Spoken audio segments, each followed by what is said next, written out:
بسم الله الرحمن الرحيم.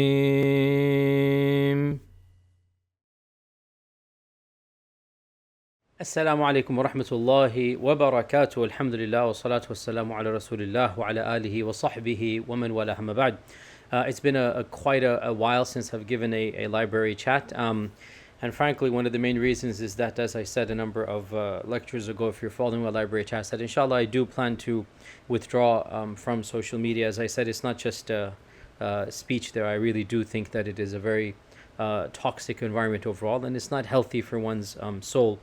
And I don't think long-term productivity is achieved via online da'wah.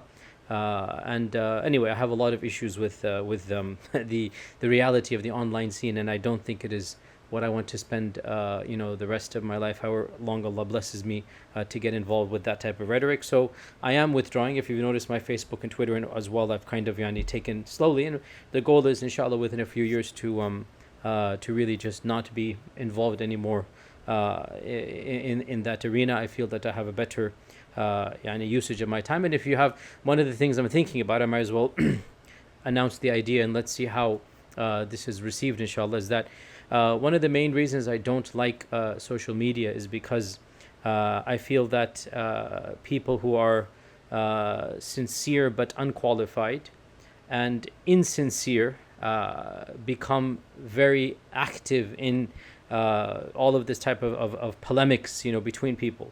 And from my side, I have opinions and views that some people are interested in. And if you're interested, alhamdulillah, listen to them. From my side, I don't aim to convince anybody else of the veracity of my positions. Frankly, I don't really care whether you believe or not in what I'm saying or other people are saying. It's all, inshallah, Allah is the final judge, and as long as somebody is sincere and has Iman and taqwa, inshallah, they're all good. So I'm not out to convert other mainstream Muslims to my understandings or interpretations.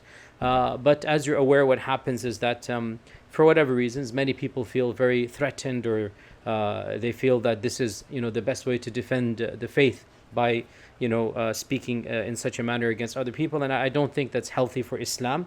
It's definitely not healthy for the average Muslim, and frankly I don't like it as well. It just gets me involved.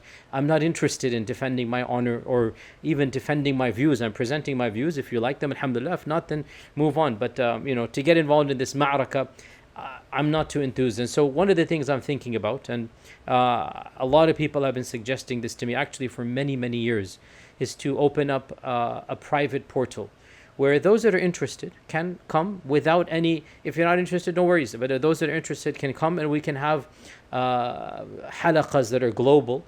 I can express my views and interact with the students that are interested in actually studying, and inshallah we all benefit. I'll benefit from your views, you benefit from mine, and we don't have to worry about that which is destructive for the soul. I'm not interested, as I said, in defending or refuting and the types of languages and vulgarities and accusations. I just don't think it's healthy for the ummah. It confuses the people and it drags the people down to that which they should not do. So as I said, I'm aiming towards leaving the social media completely eventually, and this you have seen already. I'm lessening my interactions, and so one of the alternatives might be a private platform. And if this were to be the case, then I might have to charge a nominal fee just to sift through a nominal fee. It's not meant for any anyway. Well, these are discussions that perhaps if you can in the comments, or if there's an alternative, I don't know. Is there an alternative where I can still interact with those that are interested in interacting? I'm not out to,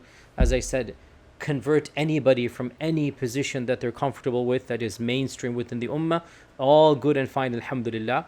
But in my own journey, I have traveled quite a lot, physically and intellectually, and if anybody's interested to hear my views or ideas, alhamdulillah, and I'm happy to learn, because I consider myself to be a talib al-ilm till the day that I die, and I continue to think and reflect and shape my views. In any case, with that long introduction, the standard disclaimers: this is a library chat, and it is intermediate level, and it's meant for those that are interested in Aqidah. There's nothing dangerous per se. It's just a dry subject for many people. It's not going to be an Iman booster. This is one of those academic dry things, the Karamiyyah, and the infamous event in the 5th century of Nishapur, and the impact that it had on the Ash'arites and whatnot. So this is a very historical topic that is only of interest to those that are interested in academic history, which is actually what I'm interested in. I'm not interested in political history that much. I'm not interested in, a lot of other things. What my passion is the history of ideas.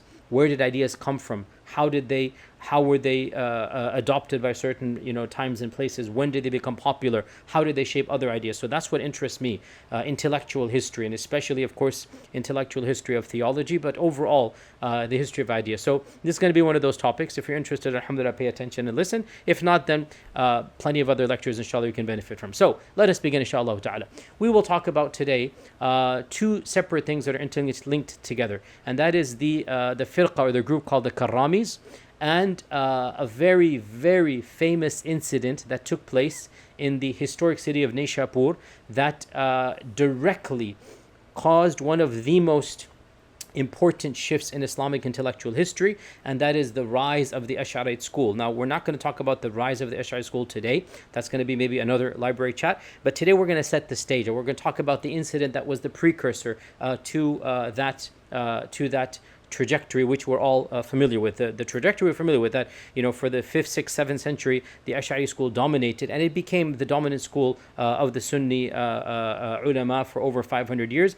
Up until modernity, we can say that really, in many ways, it is still the dominant school, but of course, Atharism or Salafism has become a competitor, as you know, in the last 100 years or so. In particular, in the last 100 years, Ibn Taymiyyah provided an intellectual challenge, but his ideas didn't really catch on. But anyway, I'm jumping the gun.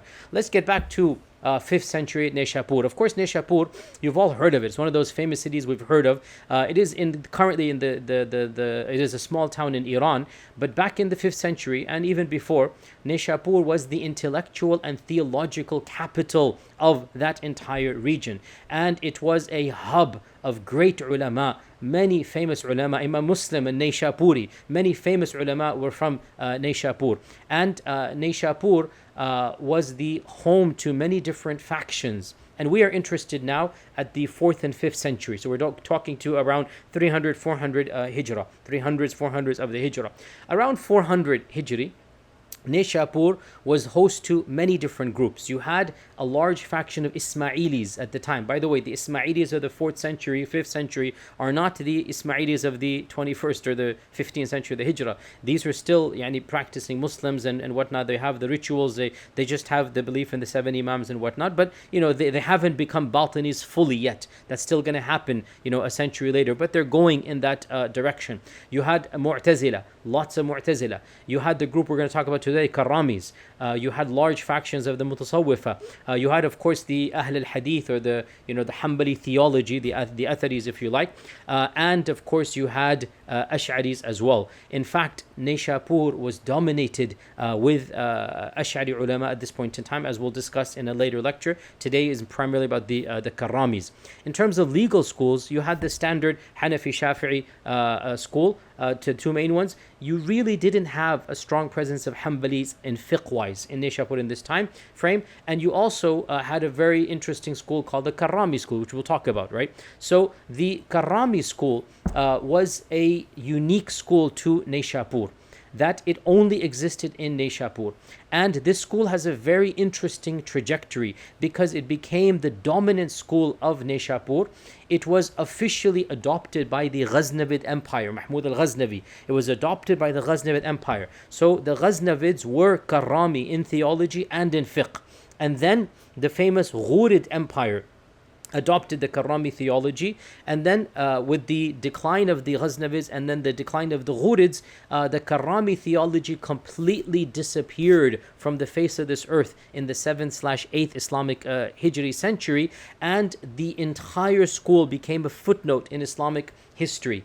And the fact of the matter is that were it not for this one incident that I'm going to talk about today, were it not for this one incident, frankly, the entire trajectory of the Karami firqa would have just been a footnote and would have remained in a footnote. But they did one thing that caused what is undoubtedly the greatest intellectual shift in Islamic history, and that is the rise of the Ash'arite school. And the details of that will be maybe another library chat, but we're going to talk about what they did to cause the rise of the Ash'ari school. So once again, today's lecture is about the Karamis and what they did to the Ash'arites. Maybe some other time I'll talk about the Ash'ari school and what happened with them. Who are the Karamis? Who founded them? The Karamis were founded by the founder, or the eponymous founder. His name is Abu Abdullah Muhammad ibn Karam, or Karam, or Kiram, different ways, but Karam is the more popular one. And he died 255 Hijrah, 869 CE. So that's 1,200 years ago, 255 Hijrah. Ibn Karam traveled the world. He was from Nishapur. He traveled to Baghdad. He studied for a little while with Imam Ahmad as well, and he founded his own theology and his own legal school as well. So in this time frame, in this heyday of Islam, of early Islam, there were so many different theological schools and so many different fiqh schools as well. As every advanced student knows, there aren't just 4 schools of fiqh. There were over 30 schools of fiqh. There aren't just 3 main branches. There were many branches of many different understandings of Islam. And so Ibn Karam starts propagating a new theology. Ibn Karam's theology, we're going to get there a little bit. So he started propagating a unique theology in terms of fiqh. Very interestingly, even though he studied with Imam Ahmad ibn Hanbal, he adopted by and large the Hanafi school with some very minor modifications. So essentially, he is a modified Hanafi in fiqh, and he has his own aqidah, which we're going to talk about right now. Also, Ibn Karam was a charismatic, fiery preacher who invoked constantly the motif of stories, and also lots of hadith that are deemed to be fabricated. So Ibn Karam was one of those populist preachers who would rile up the masses with these bizarre stories of heaven and hell and the apocalyptic times and whatnot, and he moved large groups of people, and because of this, people converted to his ideology and teachings. He retired to Nishapur for many years, and his gatherings increased until he became into trouble with the law, and he was then expelled, and he died in a faraway land. Actually, he died in Jerusalem, and his followers would visit Jerusalem for his grave for many, many years. But it was in Nishapur where he was from and where he lived, where the majority of his followers were. In fact, we do not know of any group who followed him that lived outside of Nishapur. And Nishapur was predominantly, in terms of the masses, it was predominantly Karami.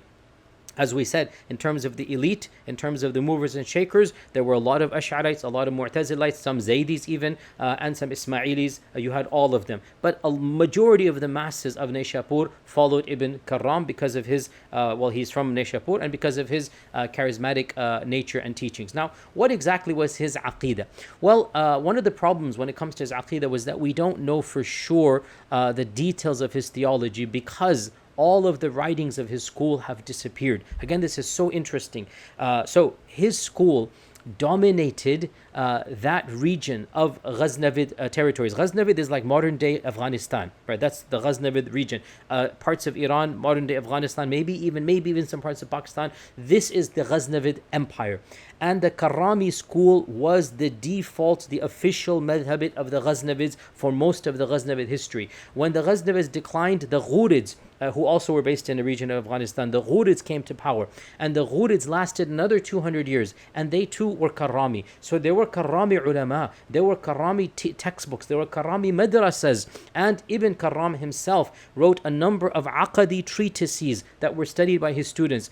And subhanallah, these days we do not have a single treatise of Aqidah from the founder or from his school. It is one of those strange, quirks of history that this school that spanned an entire region and was the dominant school of a number of empires for 300-400 years, that this school vanished without a trace. And in fact, very recently, a number of Western academics discovered, one of them, Aaron Zeiso, a very famous name in academia, he discovered 2 Karami legal snippets, textbooks, not even full textbooks, and he edited them and published them. So we get an idea, and I went through those books, and it's basically Hanafi fiqh. I think I remember I read this many years ago, with one or two very minor modifications, but it's basically standard Hanafi fiqh. We don't have a single treatise of his own aqidah. Now, we have a lot written by his enemies about what he believed, but as I've said so many times, if you're following my library chats by now, we never ever can be certain about what one's enemy says about your beliefs, because even if they're factual, even if they quote something that is true, they will leave out other things and form, and this is human nature. Look at, if you were to take Mu'tazilism from Sunni textbooks, if you were to take Ithna Ashram from Sunni textbooks, you're going to form sometimes even a semi-valid picture, but it is not fully valid. And there's a lot of missing gaps, and there's a lot of contextualization, and there's a lot of justification that you don't find out from one strand. So if you really want to hear what somebody believes, you need to hear it directly from them and ascertain the holistic view. Why do they say what they say? So we don't have, unfortunately, the realities of the theology of the Karamis from them themselves. What we do have is treatises written from our side and from the Mu'tazila and from the Ithna Asharis refuting the Karamis. So when they refute the Karamis, we get kernels of truth. As I said, we don't get the full picture and we don't get justifications. That's really one of the main problems when you read the other side. Nonetheless, what do we know? We can say, and again, summarizing here, the main thing that the Karamis are associated with is the claim that Iman is with the tongue only. Iman is verbal only. So they say Iman is not in the heart and Iman is not in the actions. As we're aware, this was a huge controversy back in the second century of the Hijrah, all the way to the formation of all of the schools, and hence every single theological school took a particular mawqif or stance. The Atharis said Iman is in the heart and is residing in the heart and manifested in the tongue and performed by the actions. It increases and decreases. And the Ash'ari generally said Iman is essentially a tasdeeq, that it is affirmation of the heart. There's two within them that is the affirmation a part of Iman or not, as al-Bayjuri says in Sharh al-Jawhara. And the Mu'tazila had a modified position in which they said they had their, anyway, so you get my point. The Kharijites, they had their views as well. The Karamis were the only group that said Iman is in the tongue. Now, this is what their enemies accuse them of. If you read some of the treatises that are a little bit more nuanced than what the enemies have written, it does appear that what they intend by this is not that actions are not a part of Iman, because the Karami firqa overall was a firqa that was associated with populists, like, i.e., let's just say not really the intellectual elites, but those that are the masses that were pietistic and that were zuhad and ubad. So there was an element of tasawwuf, an element of storytelling, an element of living simple lives, an element of extra piety. It's not that they're saying that, they're not like the murji'ah that said that, we don't care what we do or not, or some of the murji'ah would say that. No, rather what they're saying is that when a person says they're Muslim, we don't know what's in his heart. So we assume that they are Muslim, and we don't really get involved with whether they're kafir or not. As long as they say the kalima, then we will assume them to be Muslim. This appears to be what they meant by this when they said Iman is iqrar. They are not claiming that you don't have to have actions. Rather, what they're claiming is that we judge a person by what he says, and after the death of the Prophet ﷺ, we're not going to open up somebody's heart. Now, so that's the first thing that they said. Iman is on the tongue. The second thing that they're associated with is an extreme affirmation of the attributes, so much so that they are considered to be mujassima or anthropomorphists, ascribing a body unto God. And this is because Ibn Karam was very explicit that basically when he said that Allah has a hand that is really a hand, and Allah has eyes, and Allah sits on the throne, he used the word sit, istaqarra. So his opponent said to him, this means that Allah must be, a'udhu billah, he said a jism, a body. And so Ibn Karam basically said, okay, he's a jism, but he's jism la kal ajsam. He is a body not like other bodies. And he affirmed that Allah subhanahu wa ta'ala, this is his belief, we don't believe this, Atharis don't believe this, and none of the other groups believe this, that Allah subhanahu wa ta'ala physically sits on the throne, and that a'udhu billah, that Allah's touching. This is what he would say, that the throne, that he would literally affirm that Allah has a corporeal body, and that the throne is carrying the weight of Allah subhanahu wa ta'ala. He also said that Allah is mahall al-hawadith, which means that the divine is a substrate for accidents. Now, again, if you know your theology, you know what mahall al-hawadith means, and this is something that the Atharis did not affirm in that language, and they are very careful about how they say, these types of things. And as well, of course, the other groups, they consider this to be completely kufr to say this, because to say that a change occurs within God, obviously for the groups of kalam, this means that God must be a created body. If you know your theology about the proofs for the existence of Allah and all of that. But point being, the Karami said that Allah Azza wa Jal is jism la kal ajsam, and He is mahall al-hawadith. The point is, He is extremely very much anthropomorphic, affirming the attributes to a level that is far left of the Athari creed. And he had a number of firqas from his strand, as is always the case. And the greatest scholar of that school after him was somebody by the name of Muhammad ibn al-Haysam, with a sad, Muhammad ibn al-Haysam, who died 409. And his views about anthropomorphism are some of the most extreme known to early Islam. Not the most. There's people that are even more bizarre than him. But Ibn al-Haysam is a well-known name in the books of polemics, and he was a Karami, 200 years after the founder passed away.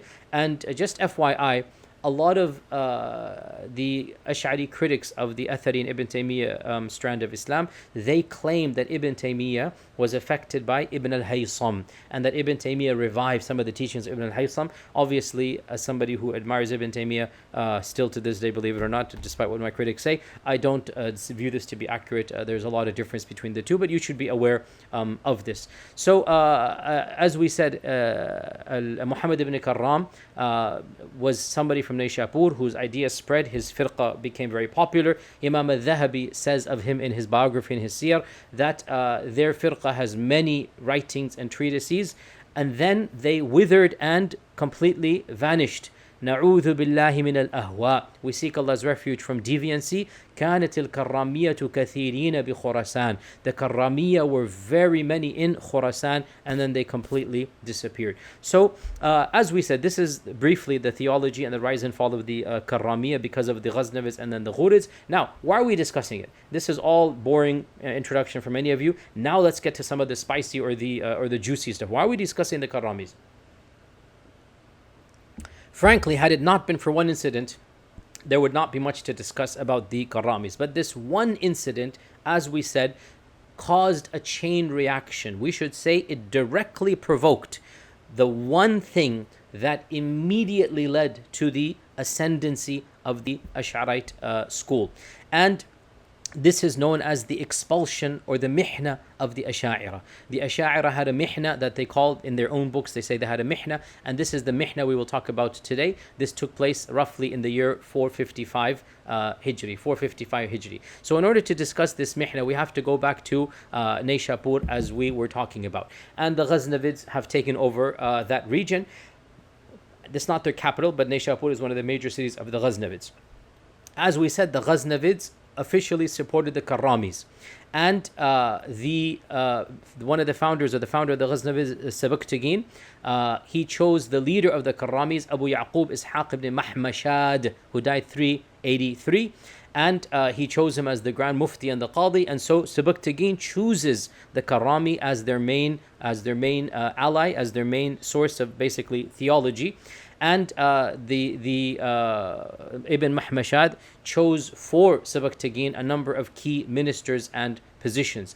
Sebuktigin's son is the famous Mahmud al-Ghaznavi. Every single Indian, Pakistani, Bengali person knows Mahmud al-Ghaznavi. His name is famous in Islamic history. Died 421 Hijri, 1030 CE. Mahmud al-Ghaznavi continued to patronize the Karamis, and he chose Ibn Mahmashad's son. His name is Abu Bakr Muhammad. He chose him to be basically his right hand man, the main Qadhi, the main judge. And Abu Bakr Muhammad, the son of Ibn Mahmashad, he began exploiting the sectarianism and trying his best to make the Karamis the one and only school of all of Nishapur.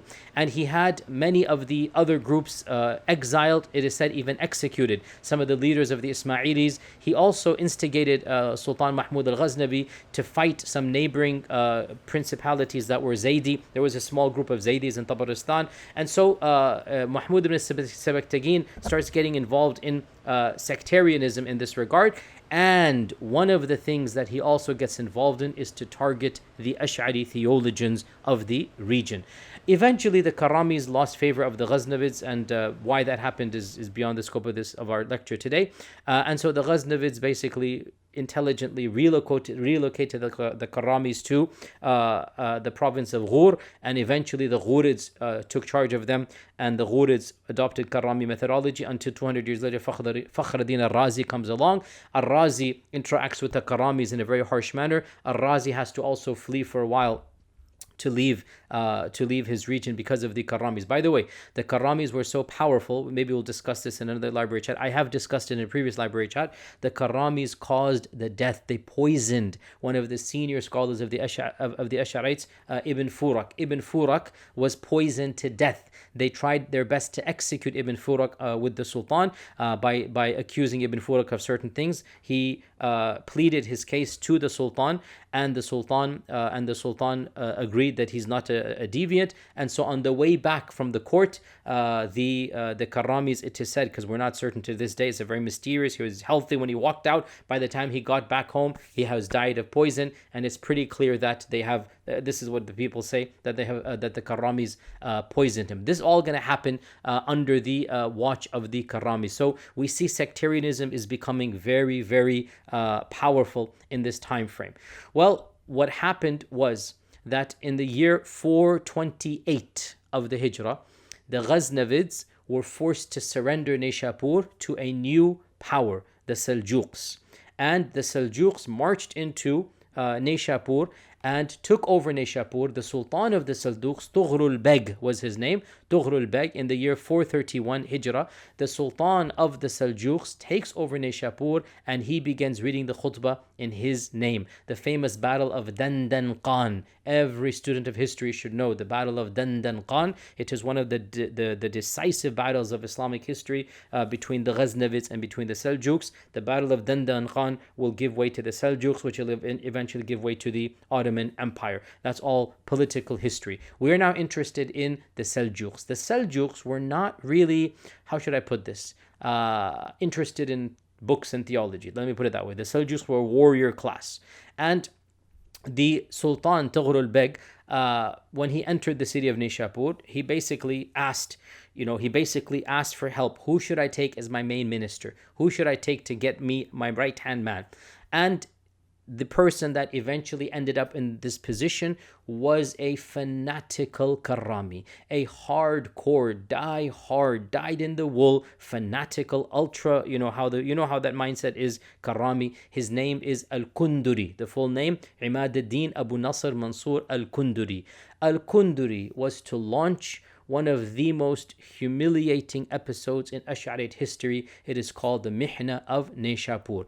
All of this was background. So to summarize before we move on, the Ghaznavids popularized Karami theology before basically sort of officially moving on, and not really, they didn't ban, but officially it is said Mahmud al-Ghaznavi eventually converted to Mu'tazilism. That's what it appears to be the case. However, for a long period of time, the Ghaznavids supported Karamis.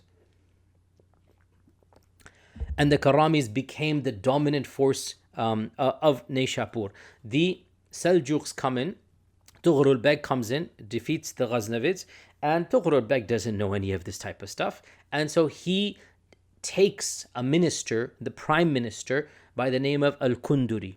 And Al-Kunduri was, as I said, a fanatical Karami. So within a few years after Al-Kunduri establishes his base, he launches in the year 445 Hijrah, 1053 CE, he launches a mihna, an inquisition, a public campaign against all of the Ahl al-Bid'ah. And the goal was to cleanse the city of everybody who's Ahl al-Bid'ah, and to remove from any position, from any khatib post, from any madrasa, to remove, to imprison, to kill anybody, depending on how severe the penalty was or severe the deviancy was, anybody who is Ahl al-Bid'ah. And the Mehna began in the year 445 Hijri. By the way, Ibn Asakir, the famous Ash'ari theologian, in his Tabeen Kadhib al-Muftari, he says it began 440. However, he's writing a century later. Al-Qushayri, who was an eyewitness, the famous Al-Qushayri, who was an eyewitness, he dates it to 445. So most likely Ibn Asakir wants to make it longer than it was. The Mihna lasted 4 or 5 years. That's it, 4 or 5 years. 445 to 450 Hijrah. What happened? Literally, Al-Kunduri, with carte blanche authority from Tughrul Beg just said, do whatever you want, basically. Al-Kunduri announced an order to arrest all of the senior members of the Ash'ari school. Okay, now at this point in time, the most famous Ash'arites in the world were in Nisha pur. Okay, remember, I'll talk about this point in a future library chat. Just remember it for now. Ash'arism in this time frame was not flourishing in Baghdad. Baghdad, everybody knows this. Go read your history. 3rd, 4th century of the Hijrah. Baghdad was Hanbali. Baghdad was Athari. Baghdad, the capital, was completely Hanbalite. I gave a library chat about Barbahari and Ghulam Khalid and all that. Go listen to that. Baghdad was completely Hanbalite at this time frame. And the Ash'ari school was very small. You had Bahili and Ibn Mujahid, some very minor figures in Baghdad. Minor meaning quantity-wise. Intellectuals, geniuses, but Baqilani was there as well. But, they were the fringe. Nishapur was where Ash'arism, in terms of madrasas, Ibn Furak and others, Nishapur was where Ash'arism dominated a certain area and a certain intellectual class. Karamis were the masses. Ash'arism was a number of madrasas, and they had a good, solid base in Nishapur. Nishapur was the largest group of Ash'arites in the world at the time, and the only group of Karamis. There were no Karamis anywhere else besides that region. Now, there was competition, as we said. They've already poisoned Ibn Furak 30 years ago, right? Ibn Furak died at the turn of the century. So they've already poisoned Ibn Furak. This is the previous generation. There's a lot of animosity and hatred between the Karamis and between the Ash'arites.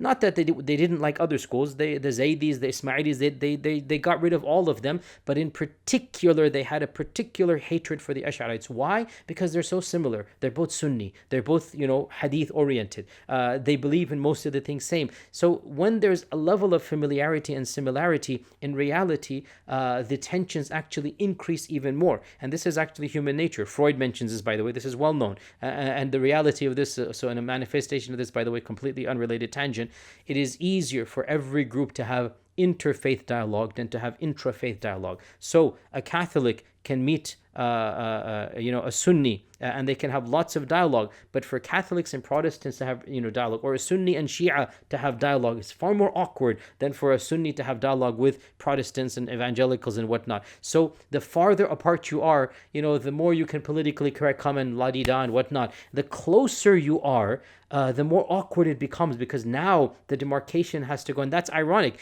I'm saying this as a factual statement, not that I agree with it. Actually, it shows a lack of intellectual understanding, and that is how we find actually most of, frankly, another complete tangent. Look at these refutations. Who's refuting whom? The people that refute me and others, they're actually 99% the same as me. But it's that 1% that becomes so big. You don't find people in faraway groups really refuting me. They don't care about what I have to say, right? So that's the irony of the refutation culture and the hatred culture as well. So back to our point, the Karamis and the Ash'aris, there's actually a huge clash going on. And so Al-Kunduri announces from the mimbar that the Ash'aris are Ahl al-Bidah by name. The major masajid are now ordered by the command of the Sultan. Kunduri is giving the name of the Sultan, but in reality he's the one calling the shots. By the way, here, footnote, what is Tughrul Beg doing? Is he even involved? Does he even care? We don't know. In all likelihood, Tughrul Beg wasn't interested in this stuff, but at the same time, here is a minister taking care of the kingdom. So he lets him get his play game for a while. And as usual, it comes and lashes him in the back. And this is always the case. Kings and rulers versus the ulama class and whatnot, they'll give a little bit to gain, and then it'll come and backfire them. Look what happened in other places and kingdoms around the world. So this is always the case as well. So most likely, my analysis, Tughrul Beg was not involved at all. He simply allowed Kunduri, because Kunduri was effective in some areas, but completely a bungling buffoon, as one of the modern authors calls him. He was a buffoon in other areas, completely ignorant of what should be done. So Kunduri issues a decree in 455 Hijri, saying that the Ash'aris are Ahl al-Bid'ah, and that the leading scholars of the Ash'ari school should be jailed, literally should be jailed. Some ulama were banished, others were imprisoned, and public sentiment was roused against the Ash'aris. The people began to hate them. Oh, these are all Ahl al-Bid'ah. And in particular, the four senior most scholars of the Ash'ari school were arrested, or I should say, sorry, take that back. The four senior scholars were ordered to be arrested. Number one, Abu al-Qasim al-Qushayri, the famous al-Qushayri, died 465 Hijrah. Number two, a scholar by the name of Abu al-Fadl Ahmad ibn al-Ra'is al-Furati. Number three, Abu Sahel Muhammad ibn al-Muwaffaq, died 456. And we're going to come back to Ibn al-Muwaffaq in a later lecture. And number four, Abu al-Ma'ali al-Juwayni, the famous al-Juwayni, died 478. So, for our purposes, al-Juwayni and al-Qushayri, the two most famous scholars, command was given to arrest them, to make a public spectacle of them, to drag them in the streets and curse them, and then to take them to jail, and then to try them. Then Allah knows what would have happened after that. And in fact, al-Qushayri was in fact jailed, as was al-Furati. As for al-Juwayni, the famous al-Juwayni, sensing the impending order, he disguised himself, disappeared from public sight, and fled Nishapur. Where are you going to go? The only place to go in the Muslim world at that time where you're going to be totally safe was Mecca and Medina, Haramain. So Imam al-Juwayni fled to Mecca and Medina, where he taught for a number of years, and he rose to fame, and he was given the imama of the Haram. And hence, what do we call Juwayni? Imam al-Haramain al-Juwayni. We call Juwayni Imam al-Haramain. Where did he become Imam al-Haramain? How did he lead Salah in Mecca and Medina, even though he's from Nishapur? Because he fled for his life, or fled from being arrested, because of the Karami fitna, because of the Kunduri's Mehna of 455. So al-Juwayni flees to Mecca and Medina, stays there for a number of years until the Mehna dies down, and then he comes back. So Juwayni is out of the picture. Qushayri is in jail. We said al-Furati also went to jail. What happened to Ibn al-Muwaffaq, the third one? Abu Sahel is his name. Abu Sahel riles up another neighboring city and brings together a militia to attack Nishapur and to free al-Qushayri and to free others from jail. So literally a civil war is about to break out in Nishapur. On the one hand you have the Ash'aris, on the other hand you have the Karamis, and the Karamis are in charge of the city. So Abu Sahel brings a number of combatants, like a militia force with their bows and arrows, and he attacks the walls of the city, but he's not able to overcome. However, his troops reached the marketplace, and the combatants began fighting in the market of Nishapur until the authorities declared that, okay, we have to have a discussion, no more fighting. And it was agreed that if Abu Sahel withdraws, then Qushayri shall be released. Qushayri shall be released. Abu Sahel demanded, he wants to speak to Tughrul Beg, he wants to speak to the Sultan directly, and he wants to negotiate. And so that was granted. However, the Karamis played a double, they double crossed, and so when Abu Sahel came, he was imprisoned rather than having that debate and dialogue, and he was thrown into jail, and all of his property was confiscated. He was a wealthy man. All of that property was confiscated. Eventually, after 2 or 3 years, they were allowed into exile. But Abu Sahel was double-crossed, and so he was thrown into jail. The Mihna lasted for at least 5 years. In the year 450, so from 445 to 450, when Alp-Arsalan, the famous Alp-Arsalan, succeeded his father as the governor of Nishapur. And Alp-Arsalan got rid of Al-Kunduri. He did not like Kunduri at all. In fact, he had Kunduri jailed and then tortured to death, gruesome torture. His body was dismembered and dispersed. Now, why did this happen? Nothing to do with Aqidah. It was the fact that Al-Kunduri had opposed a young Al-Parsalan from rising up in power. It was politics. And Al-Parsalan never forgot that Al-Kunduri had tried to get Al-Parsalan out of the picture. And you don't forget when you're a politician these types of things. And so when Al-Parsalan got to power, Al-Parsalan executed Al-Kunduri and cut up his body, and Al-Kunduri had a very, very evil death. The Ash'arites write about this with a sense of glee, and they say that this is divine justice, that after what he did to the Ash'arites, that this is what he deserved. So Al-Parsalan got rid of Al-Kunduri, and then Al-Parsalan chose somebody from the opposition of Al-Kunduri, somebody who was from the other camp.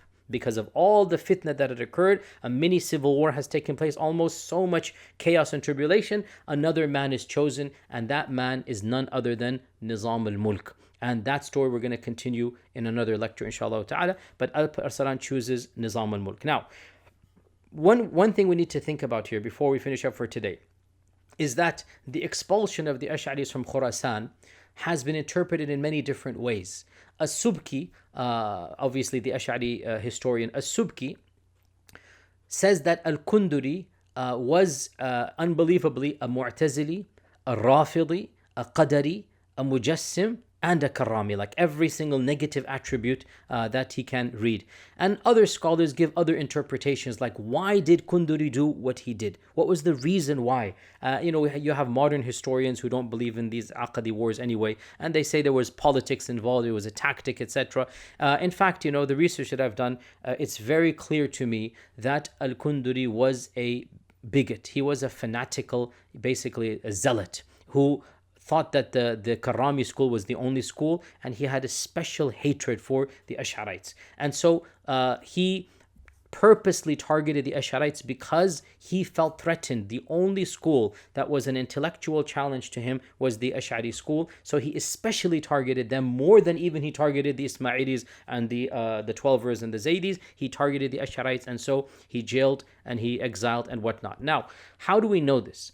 There are 3 points of evidence that I'm going to submit. The first evidence is perhaps one of the most explicit, and it is a letter by the jailed Al-Qushayri, the person who was jailed, Al-Qushayri, the famous scholar. You all know this name Al-Qushayri. He's a famous, he's a Ash'ari, he's a Sufi as well. He's written books. The famous Al-Qushayri, who has written a book on Tasawwuf, that's that Al-Qushayri. So Al-Qushayri in jail, he writes a letter to whom? To the Khalifa in Baghdad, right? He's in jail in Nishapur. The Sultan, so the Sultan is Al-Parsala, the Sultan is Tughrul Beg, and the Sultan is not the Khalifa, he's the mini dynasty. Remember, the Seljuks were not the caliphate, the Seljuks were semi-independent dynasty. So he writes a letter to the Khalifa in Baghdad, and that letter has been preserved, and we're going to talk a little bit about that. That's the first piece of evidence. The second piece of evidence, the famous scholar of Hadith, Al-Bayhaqi, died 458.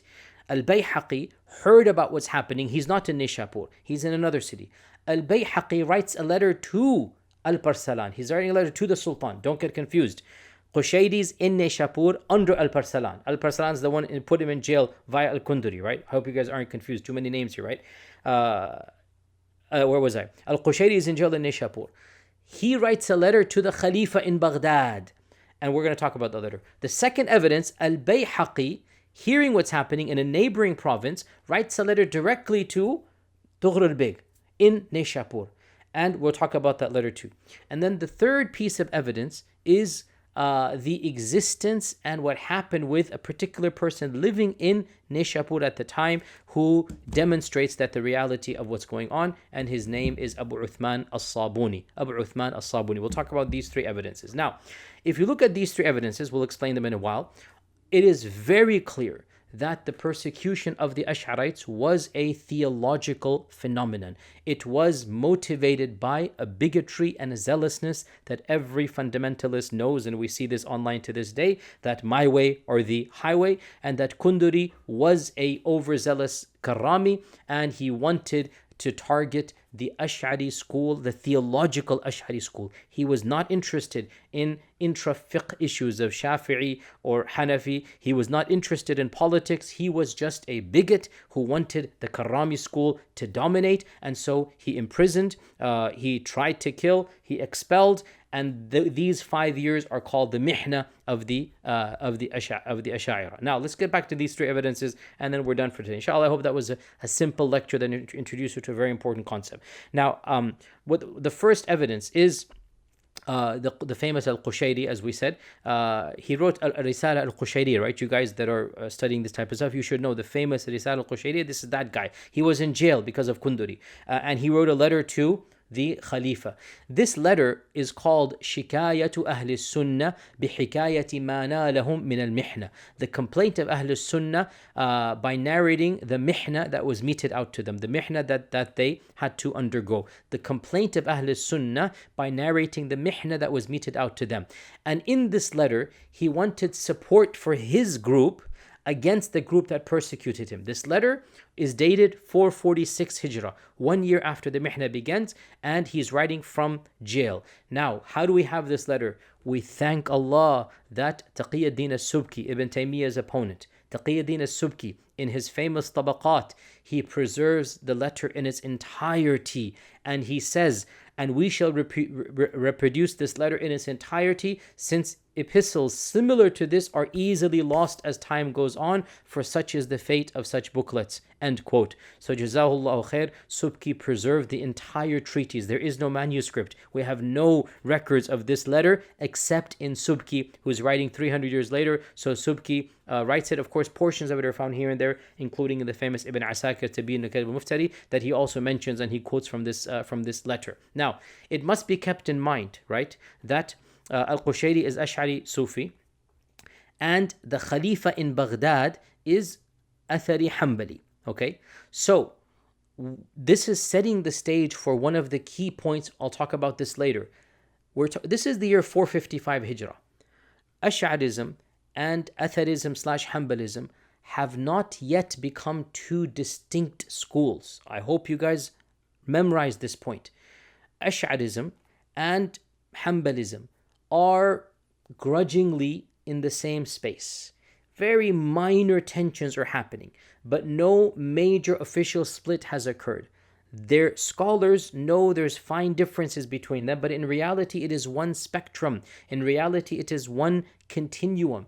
And the Karamis, and this is important guys, were one of the first to really differentiate between the Ash'aris and between the Hanbalis. Okay, this is an important point. As I said, this is where the Karamis become really important, that the Karamis did certain things that had long-lasting repercussions in Islam. So the Karamis, by and large, now pay attention to this, were not viewing the Hanbalis as being Ahl al-Bid'ah. They tolerated them. They considered them to be okay, yani they're not the best, but we'll keep them in. They did not persecute the Hanbalis. We're going to explain how we know this. They persecuted the Ash'aris. Now, the Ash'aris of the time wanted to side with the Hanbalis against the Karamis. So there's three groups here, and each one is competing for its own. So the Ash'ari school is being said, you're Ahl al-Bid'ah. The Hanbalis weren't touched. The Ash'ari said, you're Ahl al-Bid'ah. Al-Qushayri writes to the Khalifa, trying to gain sympathy to his school and saying, we are together with you guys against those fanatics, right? We are the same school. We're really one school here. And Al-Qushayri's letter begins with a praise of Abu al-Hasan al-Ash'ari as the one who revived the Sunnah and who fought against the Mu'tazila. And he's trying to explain, show al-Ash'ari to be a lion of the Sunnah. And then Al-Qushayri writes that, for indeed the books of al-Ash'ari are widely spread over the lands, and his doctrines are well known to both schools of Ahl Sunnah. His doctrines are known to both schools of Ahl Sunnah. End quote. Qushayri is saying, O fellow Hanbalis and us Ash'aris, we are schools of Ahl Sunnah. Obviously, 300 years later, both of these schools, Ibn Taymiyyah and Subki, are going to negate each other. You're not a part of our school. We're exclusive. At this stage, there's trying to be some ta'awun and some ta'aluf and some coming together. And Al-Qushayri then introduces 5 specific theological doctrines that the Ash'aris were accused of, and he defends these positions and says they are mainstream Sunnism. Number 1, that the Prophet the Karamis are accusing. So basically he's saying, why am I in jail? Why did they put me in jail? These are the 5 reasons. Number 1, the Prophet is no longer a prophet after his death. Now, this is what they accused Ibn Furak of 30 years ago. They said Ibn Furak no longer believes the Prophet was a prophet. This is something to do with accidents don't subsist to time frame. So basically, point is, some group said that when the Prophet passed away, the accident of prophecy no longer exists, so we don't consider him a prophet. And this is not mainstream Ash'arism at all. But of course, that was the accusation that was done. The second point, that Allah does not punish the sinner for his sin or the good person for the good deed. Rather, the punishment and sin are independent. This goes back to the Ash'ari notion of kasb, and this was misinterpreted by the Karamis. The third point is that Musa did not actually hear the speech of Allah, and that the Quran that is preserved between the 2 covers is not the actual speech of Allah, and this is actually Ash'ari doctrine, and so the Karamis are accusing them of that this is what they believe. The fourth point is that the Iman of the Muqallid is not valid, and again some of the Ash'aris did say this, that you have to have wujub and nadar. And the fifth point, they said the studying kalam is an evil innovation. Now, all of these 5 points is something that Al-Qushayri defends as saying this is mainstream Sunnism. That we're not interested in that. You can go read it. It is preserved in Tabaqat of the Shafi'i al-Kubra of Taqiyuddin al-Subki. And Al-Qushayri then ends this letter by cursing the Karamis. So some of the Karamis, may God fill his grave with fire. So basically he is very clearly angry at the Karamis. Now, what does this letter show? As I said, the anger that Kunduri has, and the reason why he's in jail are these 5 points. They're all theological. It's all theological. Now, Al-Qushayri wants to side with the Hanbali, saying, hey guys, we're 2 of the same sides of the coin. We're the same school against those guys. And this is the point of writing the letter to the Khalifa in Baghdad. The second piece of evidence is Al-Bayhaqi, Abu Bakr al-Bayhaqi. Abu Bakr al-Bayhaqi is in the neighboring province. Was it Al-Ray? Don't quote me on that. Al-Bayhaq is the modern. Don't quote me on that. He's in the neighboring province. He's not under Al-Barsalan. And he writes a letter to Al-Barsalan, to the Sultan, urging him to free the prisoners, because Al-Bayhaqi is of the Ash'ari school. And so Al-Bayhaqi writes a letter to Al-Barsalan, and he says that you have unjustly imprisoned great scholars. And he says in the letter, they are from Ahl Sunnah. They do not go to the extremes of the Mu'tazila in denying the attributes, nor do they go to the extremes of the Mujassima in assuming that the attributes to be like humans. So, once again, this letter demonstrates that Al-Kunduri was accusing the Ash'arites of being Ahl al-Bid'ah because of the issue of the attributes. Now, these are 2 evidences. The final evidence, which clearly indicates that Al-Kunduri was an enemy of the Ash'arites but not of the Hanbalites, was how he treated perhaps the senior most Athari scholar of the city, and that is Abu Uthman al-Sabuni. Abu Uthman Ismail ibn Abdul Rahman al-Sabuni. This person, Abu Uthman al-Sabuni, died 449 Hijrah. He was known as Shaykh al-Islam. He was a very elderly man, over 75 years old at this time, and he was the khatib of the largest masjid of Nisha pur. And Abu Uthman al-Sabuni was from a Shafi'i family. His fiqh was Shafi'i, but his aqidah was very quote-unquote Hanbali or Athari. And he has a famous book that is studied in Hanbali seminaries. It is called Aqidatu al-Salafi Ashab al-Hadith, or Risala fi I'tiqad Ahl al-Sunnah Ashab al-Hadith. This is a famous book of Al-Sabuni. This is the famous Al-Sabuni. And again, as a part of my studies, I had to read this book multiple times, and I have my notes in here as usual, all of the classical books we had to do. And if you read this book, it's a standard Athari Hanbali Aqidah, affirming the attributes, talking about, the standard stuff of Iman and whatnot, how it is. And he's clearly mainstream Athari. By the way, the Shafi'i school had a lot of Atharis in its early days, as did the Maliki school. Look at Ibn Abi Zayd al-Qayrawani. And again, I say this as somebody not in any polemical manner, it's just a fact, you can't really deny it. Ibn Khuzaymah, what is his aqidah? And he's of the Shafi'i school. So many of the great, Al-Muzani has a treatise of aqidah. So Athari theology of affirming the attributes, of not liking kalam, it is very popular in early Shafi'ism and in early Malikism. Unlike Hanafism, they were pro-Mu'tazili at the time, and of course Hanafism was pro-Mu'tazili, and of course Hanbalism has been upon the school of Imam Ahmad for most of its intellectual history. The point being that As-Sabuni presents a good litmus case. As-Sabuni is Shafi'i. He's the Imam of the Masjid. He's the Khatib of the Masjid. Al-Kunduri is in power. His aqidah is Athari. What did Al-Kunduri do to As-Sabuni? If As-Sabuni is deemed to be a deviant, then like Al-Juwayni, like Al-Qushayri, he should be dragged to jail. If he's not deemed to be a deviant, then clearly things are going on. What we know about what happened to As-Sabuni was that As-Sabuni was stripped of his post. He was not allowed to give the khutbah, and he was not allowed to lead salah. However, he was allowed to preach to his students, and he was not put in jail. What this demonstrates is that the Athari school was tolerated by the Karamis. It wasn't respected. They didn't want him to be a preacher. They wanted one of their own, but they didn't imprison him. And they didn't even stop him from preaching from his students. They did stop him from preaching to the grand madrasa. And therefore, the Karami school tolerated the Hanbali/Athari school as being a legitimate school. They didn't consider it to be Ahl al-Bid'ah, and they considered the Asha'ira to be Ahl al-Bid'ah. And this was one of the first times in Islamic history that this clear-cut distinction was made between the Ash'arites and between the Hanbalites or the Atharis. This distinction would grow in the next 100 years and become formal and finalized. The stamp would come that these are two separate schools in another incident that we'll talk about in another library chat. And so to conclude this library chat, what we discussed was firstly, the very interesting group known as the Karamis, the rise and fall of this group, and how sometimes theological groups are linked to kingdoms and dynasties. Had it not been for this dynasty, the Karamis would have been completely unknown. And also, with the departure of these dynasties, the entire Karami theology has completely evaporated. And if you study your intellectual history, and if you listen to my library chats by now, you should know, always politics and religion go hand in hand.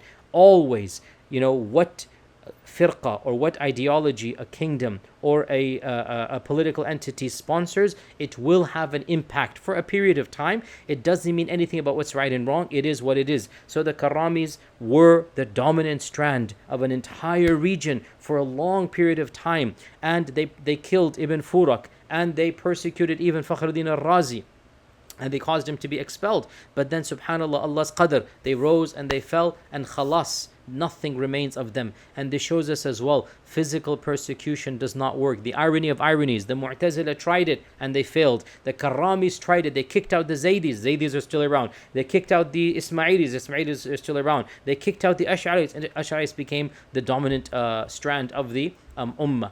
And the final point that we'll mention, and this will be the kernel, inshallah, of a future library chat. So when I give that library chat, I'm going to tell you guys to come and listen to this one before I give that one. The final point is that what Al-Kunduri did of his bigotry, of his imprisonment, of his humiliation of parading Ash'ari scholars in the streets and cursing them on the mimbar, what Al-Kunduri did backfired severely. Because what happened was, when Al-Kunduri was dismissed and executed, the empty slot of vizier was given to the exact opposite camp because of what Al-Kunduri had done. And when the opposite camp got the opportunity to kind of make up for what Kunduri had done, to kind of use as a stepping stone to redo, to gain back some traction that they had lost, that opportunity wasn't just a small opportunity. That person who was to take over Al-Kunduri's position was the most genius prime minister the ummah has ever seen, a name that is common in all Muslim households, Nizam al-Mulk, the one prime minister every even little bit knowledgeable Muslim knows, Nizam al-Mulk, this genius, this intellectual giant, this master of policy, Nizam al-Mulk came in and for 35 years ran the empire, and he instituted a series of reforms across the entire gamut of being political, but we're interested in one area, in education. He instituted a series of reforms that were to have the most cataclysmic impact in Islamic history. Nizam al-Mulk was a student of one of the imprisoned teachers, and he was, with utmost respect, not being demeaning here, through and through Ash'ari, it was his aqidah. So this small group of Ash'arites who were cursed, Nizam al-Mulk now has the opportunity to push back and redo. And what he did, which we'll discuss in a future library chat, what he did shifted the power dynamics and launched the greatest intellectual revolution of Islamic history, and it caused the Ash'ari school to go from being persecuted in literally few years to within a century becoming the dominant school. And because what he did was at a very crucial time in Islamic history, this had an impact for the next 1,000 years. We're still seeing the impacts of Nizam al-Mulk in this regard. Those impacts, inshallah, will be discussed in a future lecture. Final disclaimer, brothers and sisters, you all know my background, and if you're following my lectures by now, you know it's not my interest at all to be sectarian. Yes, I did come from a particular school, but honestly, whether you're Athari or Ash'ari or Maturidi, you're all fine and good. My purpose for these lectures is not to castigate or to cast doubts. You're all good, inshallah, in this regard. I'm interested to understand why certain things happen, and for a number of years I was very interested to figure out why did the Ash'ari school dominate Islamic history, even to this day. Why? What is the reason for this? Obviously, from within their camp, they think this was a divine help and the secret, not the secret, but like as they say, the invisible hand of God. It's an expression in Arabic. The Ash'aris don't affirm the hand of God. It's an expression, the invisible hand of God. John Smith's expression here. So they say this is a manifestation of divine aid. If you believe that, that's fine. I don't believe that. I think that we can find causal explanations, and the causal explanation is what Nizam al-Mulk did, and why he did it was because of what Al-Kunduri had done. So the after effect, the reaction to Kunduri's fanaticism was Nizam al-Mulk's institution of a number of policies, and those policies spread throughout the region. The Seljuk Empire became far more powerful than the Ghaznavids, and because the Seljuks were the Seljuks, and because Nizam al-Mulk did what he did, it spread a very small firqa to become the largest. But that's going to be the topic of another library chat. I hope, inshallah ta'ala, this was of some interest to the geeks and nerds amongst you. And with that, jazakumullahu khair. Perfect, 1 hour, alhamdulillah. Jazakumullahu khair. And leave me your comments about how you think we should move forward. I want to, as I said, move away from social media and just go into hiding, quote unquote, not the ghaiba hiding, another type of hiding. But tell me what you guys think. Should I open my own private portal and only have those that are interested, or is there any other ideas, inshallah? In any case, jazakumullah khair. It is getting late my time, and I will speak to you whenever that next time comes. Wassalamu alaikum wa rahmatullahi wa barakatuh. يا من أجبت دعاء نوح فانتصر وحملته في فلكك المشحون يا من أحال النار حول خليله روحا وريحانا